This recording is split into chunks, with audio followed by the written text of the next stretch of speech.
তোমরা তো আগের পার্টে দেখলেই যে আমি বোনের জন্মদিনের সমস্ত ডেকোরেশনস নিজের হাতে করেছি।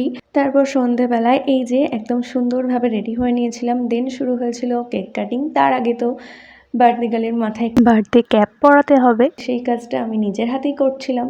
তারপর শুরু হলো কেক কাটিং। বার্থডে গার্ল তো মানে পুরো অবাক হয়ে গেছে এত সুন্দর ডেকোরেশনস, এত সুন্দর কেক দেখে। কেকটাও কিন্তু অসম্ভব সুন্দর। তারপর তো কেক কাটিং শুরু হয়ে গেল।